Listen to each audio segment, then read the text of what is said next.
Bon, je m'ennuie là. Il n'y a rien à faire sur les marchés aujourd'hui. Je me dis, est-ce qu'on se créerait pas une petite stratégie de trading là pour faire passer le temps? Après, c'est le week-end, donc je suis fatigué, j'ai pas du tout envie de me prendre la tête et de complexifier les choses. Donc si on fait un truc bête comme chou, est-ce que malgré ça, ça pourrait générer des gains sur le Bitcoin? Voyons voir.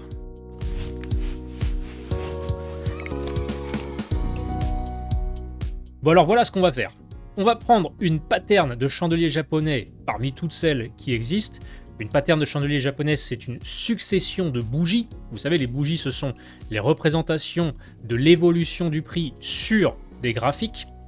Eh bien, on va prendre une pattern de bougies parmi toutes celles qui existent. Et celle que j'ai sélectionnée aujourd'hui, eh bien, c'est la pattern des 3 soldats ou son inverse, les 3 corbeaux.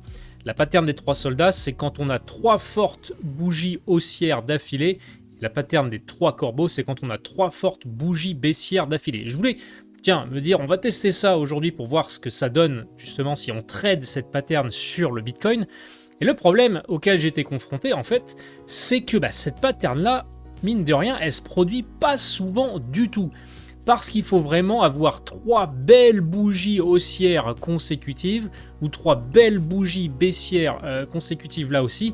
Et mine de rien, ça se produit pas si souvent que ça. Et trader une pattern ou une structure technique qui est assez rare, c'est assez problématique. Car premièrement, on ne peut pas souvent l'exploiter, vu qu'elle est rare.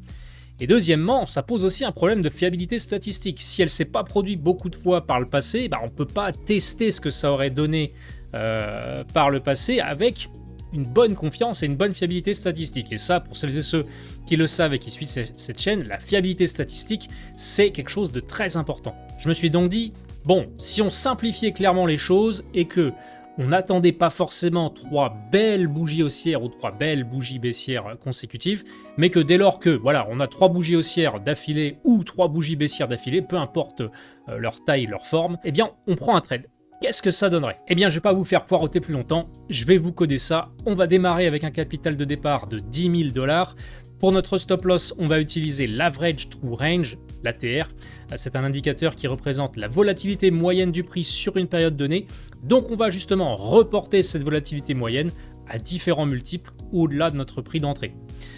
On va utiliser aussi différents types de stop loss, soit il va être fixe, soit il va être suiveur, et différents types de take profit avec des ratios gain-risque différents, et on va voir ce que ça donne. À mon code, c'est parti. J'en profite au passage pour vous dire que si vous appréciez ce contenu, n'hésitez surtout pas à nous mettre un like, à vous abonner à la chaîne ou à commenter si vous voulez qu'on teste d'autres idées.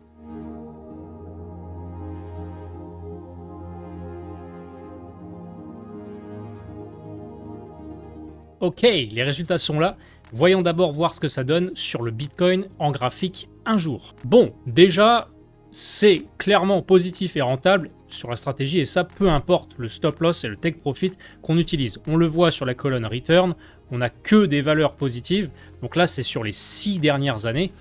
On voit que le drawdown max, lui, il est le même partout. Ça, c'est tout à fait normal parce que pour chaque stratégie, j'ai automatiquement recalculé la taille de position à utiliser, en fait combien placer sur chaque trade, de sorte que historiquement, toutes les stratégies aient environ moins 20% de drawdown max. Donc le drawdown max, c'est la plus grosse variation baissière qu'on aurait subie sur le portefeuille historiquement. Donc en recalibrant le drawdown max pour qu'il soit le même sur toutes les stratégies, c'est beaucoup plus facile de voir laquelle a le mieux performé pour un même drawdown. Et là, on voit que, donc, comme je disais, on a des rendements positifs partout. C'est pas pour autant dingo. Voilà, c'est pas du tout la stratégie du siècle. Elle est rentable, elle semble avoir ce qu'on appelle un edge, c'est-à-dire un avantage statistique. On a une expectancy qui est clairement positive sur toutes les configurations. Le nombre de trades n'est pas forcément très grand. On a 430 trades en 6 ans. Donc, statistiquement parlant, si vous avez vu les vidéos précédentes, c'est pas du tout encore assez pour vraiment juger de l'efficacité de la stratégie. On retrouve, comme d'habitude, les stratégies avec des trailing stop loss qui performent mieux qu'avec des stop loss fixes. Petite dédicace, si je puis dire, à la vidéo précédente que je vous invite d'ailleurs à regarder. Car on le voit, les configurations avec des trailing stop loss, je vous ai mis un petit graphique ici en bas à gauche, elles ont un ratio rendement drawdown moyen 2 fois plus grand que le ratio des stratégies avec des stop-loss fixes. Si on regarde maintenant l'évolution du capital de la meilleure configuration, bah on voit que c'est absolument pas dégueulasse du tout. La stratégie, elle a un avantage statistique, ça se répercute sur le capital qui ne fait quasiment que de croître, même si bien sûr on a des périodes de drawdown, mais dans l'ensemble on est clairement sur la pente ascendante, même s'il y a eu une période là durant laquelle la stratégie était un petit peu au point mort pendant près de 2 ans avant de repartir fortement à la hausse. Et dernièrement, elle n'est pas très loin justement de ses records historiques. Mais ça montre bien là que voilà, on a beau créer des stratégies algorithmiques, là, stratégie qui est assez simpliste, mais qui a un avantage statistique et qui est rentable pour autant, comme quoi en trading, il n'y a pas besoin de surcomplexifier les choses. Même si la stratégie ne performe pas dans tous les environnements de marché, mais qu'elle protège assez bien le capital, comme ça a été le cas là pendant 2 ans, durant laquelle elle semblait un petit peu galérer, voilà, ça fait partie du jeu. C'est pas forcément une stratégie à mettre à la poubelle parce qu'elle n'a pas fait de rendement depuis 1 an ou 2. Au contraire, là, l'environnement de marché qui a été difficile pour la stratégie, à l'évidence, durant 2 ans, il n'a pas fait, le capital s'est pas écroulé pour autant. La stratégie s'en est remis derrière. D'ailleurs, l'évolution du capital ici, elle est plus propre que l'évolution du prix du Bitcoin, où là, c'est beaucoup plus volatile. On se tape potentiellement des grosses baisses de moins 70, même moins 85%, celles et ceux qui étaient là durant le marché baissier de 2018. Donc, techniquement, si un investissement, là en l'occurrence c'est du trading, c'est pas un investissement, mais si un capital placé sur une stratégie a une telle évolution, là en l'occurrence sur les 6 dernières années, c'est clairement propre. On va maintenant voir ce que ça donne, pas sur le graphique 1 jour comme c'était le cas là, mais sur le graphique 4 heures. Ouh, là c'est encore mieux. On le voit, quasiment là, toutes les stratégies sont rentables, elles aussi, à part quelques configurations, notamment avec des take profits serrés de l'ordre des ratios gain-risque de 1, où on laisse pas du tout assez au prix du potentiel pour surfer de grands mouvements. On retrouve une fois de plus les stop-loss trailing qui éclatent les stop-loss fixes. Vous voyez en bas à gauche, 3 fois plus de rendement pour un même drawdown moyen, rien de bien nouveau là-dessus, mais les configurations les plus intéressantes ici, on le voit en haut du tableau, on est sur des rendements supérieurs à ce qu'on trouvait sur le graphique 1 jour pour un même drawdown max. Et là, le nombre de trades est beaucoup plus fiable statistiquement, puisqu'on est à quasiment 2500 trades en 6 ans. Et si on regarde l'évolution du capital avec l'une des meilleures stratégies en 4 heures, on voit que globalement ça ressemble un petit peu à ce qu'on avait en graphique 1 jour, mais on est sur des rendements supérieurs. La raison qui fait qu'on a la même évolution de capital, ça a la même ressemblance, mais on a plus de rendement, c'est tout simplement qu'en 4 heures, on a pu saisir potentiellement plus d'opportunités et exploiter plus de mouvements peut-être court terme ou moyen terme. Mais là aussi, on retrouve la période de quasiment 2 ans durant laquelle la stratégie, je disais, a un peu galéré, était au point mort, a pas forcément su continuer la forte hausse qu'on avait durant les 3 premières années.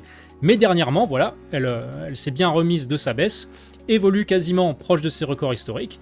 Donc ça peut être intéressant justement de continuer à suivre l'évolution de cette stratégie et voir ce que ça donnera dans 1 an et demi ou 2 ans. Donc sur le 4 heures, comme on vient de le voir, on a atteint un niveau de fiabilité statistique qui est clairement suffisant. Bon, j'ai testé sur le 1 heure, je ne vais pas forcément vous le montrer en vidéo, ça durerait plus longtemps, mais voilà, quand on descend dans les unités de temps, ensuite 1 heure, 30 minutes et tout, la stratégie commence clairement à perdre son avantage statistique et les rendements sont diminués, voire sont clairement négatifs. Mais sur le graphique 1 heure, voilà, on a de la fiabilité statistique avec près de 2500 trades, ce qui est beaucoup, surtout sur un seul actif, donc chaque trade est vraiment indépendant les uns des autres.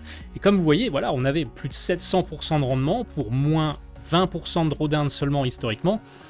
Ça, c'est un ratio rendement-risque qui, une fois de plus, fait carrément mieux que le ratio rendement-risque du Bitcoin. Alors après, bien sûr, ça nécessite de respecter absolument tout et d'exécuter tous les trades de la stratégie en question. Mais vous voyez, voilà, pour être rentable en trading, il n'y a pas besoin d'une stratégie extrêmement complexe. Même là, un petit truc qui nous était venu à l'esprit pour une vidéo comme ça du week-end, se dire tiens, on va tester 3 bougies de la même couleur d'affilée, qu'est-ce que ça donne?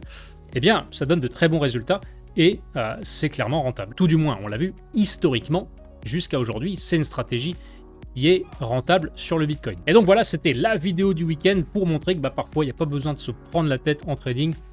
Une idée comme ça qui nous vient, tiens, si on achetait ou vendait quand on a 3 bougies de la même couleur, ça peut donner historiquement de très bons résultats, même jusqu'à aujourd'hui. Après, je vous avoue que je préfère travailler, bien sûr, un peu plus que ça, mes stratégies, plutôt que de trouver des trucs comme ça en quelques secondes. Mais le fait qu'une stratégie aussi simple que ça soit clairement rentable et un avantage statistique, ça me surprend pas du tout. Car en trading, généralement, plus on va simplifier une stratégie, plus elle a de chances d'être robuste. Et au contraire, si on essaie de complexifier à balle une stratégie en ajoutant plein de conditions, plein de paramètres et tout, elle devient beaucoup plus susceptible de s'écrouler dans de nombreux cas. Voilà, si cette vidéo vous a plu, n'hésitez pas à vous abonner, mettre la cloche, liker ou nous faire part de vos retours en commentaire. Quant à moi, je vous souhaite à toutes et à tous une excellente journée. À très bientôt. Ciao.